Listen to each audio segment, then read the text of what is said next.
So it's 10 a.m. Sunday, March 29th? What is it? March 31st. I should know that because rent's due tomorrow.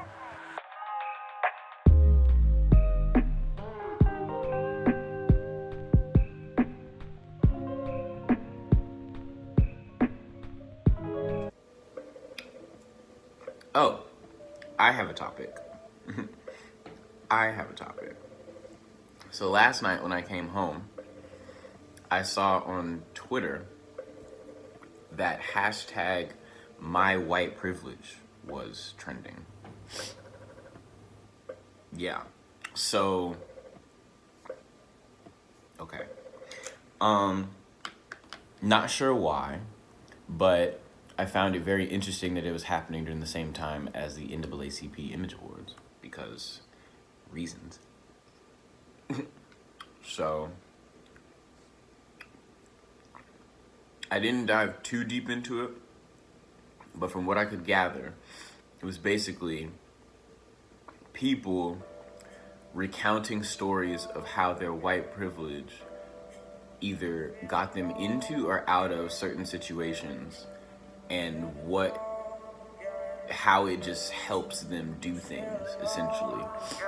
Or like trying to be woke, and trying to explain how, being white and acknowledging the privilege that you have somehow makes it all better. I don't know. So, oh God.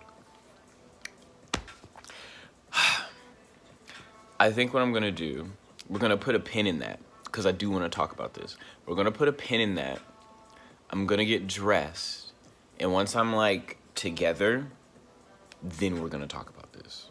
We're gonna talk about it really, really heavily because I want to know what y'all have to say about hashtag my white privilege in 2019, in Trump era 2019. So put a pin in that. We're gonna get back to it. I'm gonna enjoy this yogurt because it's good. And we'll be right back. Okay, so I'm back now. Now that I'm clean, I've laid these edges a little bit. So I'm back and I'm better now. So that's good, right? So what was I talking about? Let me turn this down a little bit. What was I talking about? Oh, yes. White privilege. White privilege. So, yeah. Let's see if I can find some more of those tweets from last night. But generally speaking, the whole hashtag was hashtag my white privilege. And basically, as I said, people were like tweeting about things that they had gotten away with and just how white privilege has helped them in various stages of their life and trying to be more woke about the subject and more like woke about the subject and just more, I guess, in tune with what was going on. I'm not sure what they were trying to prove or who they thought they were helping or whatever. You look here.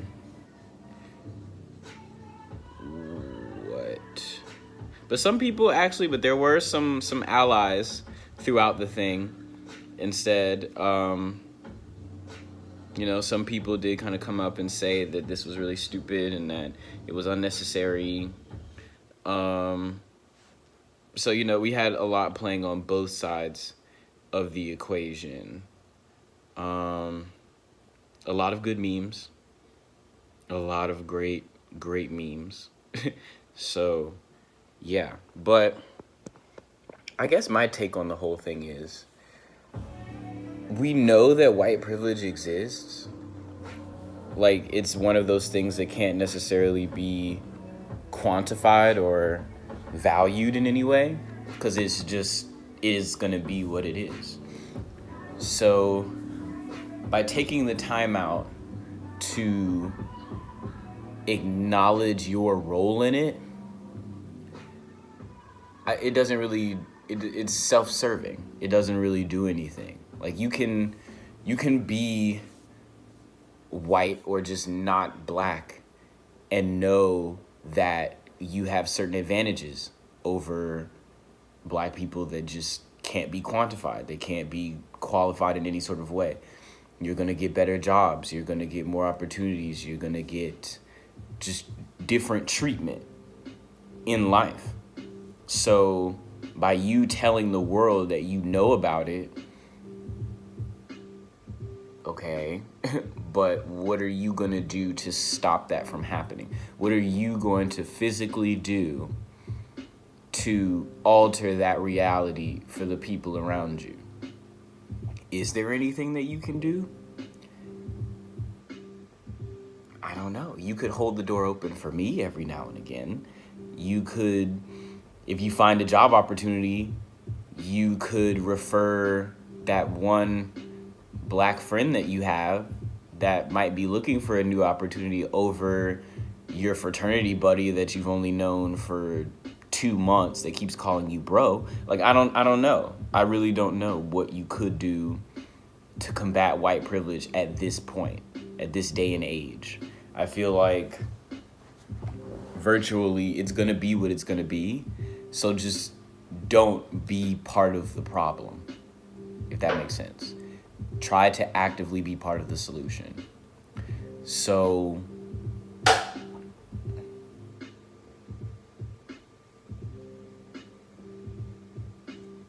I don't know. What was I saying? Yeah, actively be part of the solution. So if that means checking yourself, checking the things that you say, checking the memes, checking the tweets that you write, just checking how you relate to black people in your circle. What topics do you feel are appropriate to speak on and when? And what topics do you feel like you should stray away from? And I'm not saying censor yourself in the sense that we can't have a conversation. If you want to have a conversation with me about white privilege and what the detriments are and like what you're doing and whether what you're doing or saying can be constituted as that or be constituted as like racist in any way, or just like not even like racist is so harsh. It's just like if you feel like you're doing something insensitive, if you feel like that, you probably are. But if you are not sure and you approach me about it in a simple and like respectful way, we can have a dialogue about that. We can talk about it. Because, you know, I've been to college. I've been through all the education. Like, I live it day in and day out. I'm a bisexual black man living in Savannah, Georgia. Deep South Savannah, Georgia. Where, like, any wrong turn, I could wind up anywhere. So, you know, I live this. So it's not a big deal if you want to come and talk about it. But don't use a platform like Twitter where, you know, you can say whatever you want pretty much without consequences and brag about how you have just somehow managed to skate through life unencumbered by issues that different communities face every day. Because that's not cool. No one wants that. And then there are some people, like very right-wing conservatives that are out here like, oh, well, what about white people? Like, why are we always so vilified? Like, why can't I live my life and like do whatever and say whatever? And, you know, why is it there's a parade every time one of my people dies, but like every time something or someone black dies, it's like this whole big thing or whatever. And I'm like, well, guy. I imagine his name is like, maybe like Bob, or like Jim, or like Andy or something. Very typical, like, just like, you know. So I'm like, okay, Bob. Well, you are not part of a marginalized people. You are not part of a systemically oppressed group of people.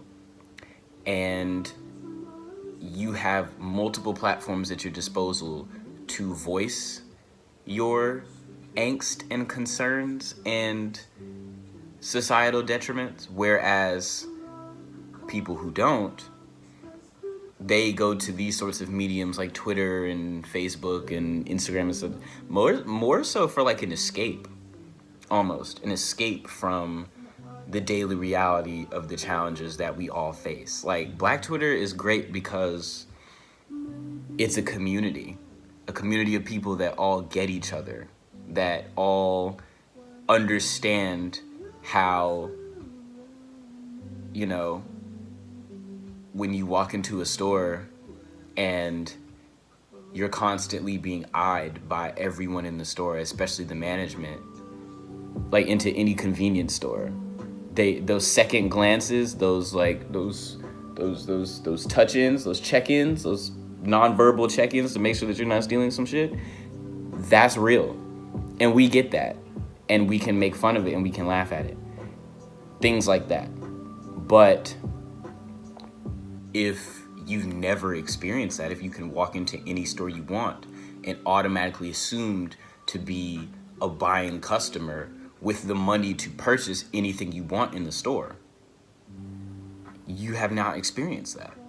So I'm not sure why you feel the need to talk about it, So bringing it back to this hashtag, last night was the NAACP Image Awards, which I didn't watch, but, Black Twitter would tell me pretty much anything I need to know.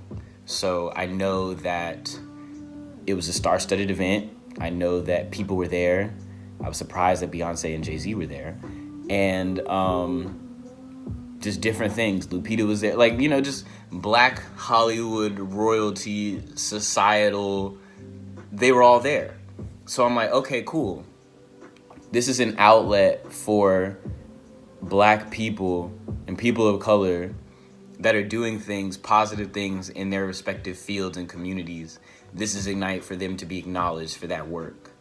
Like Marseille Martin, I think it's Martin, the one of the young twins from Blackish.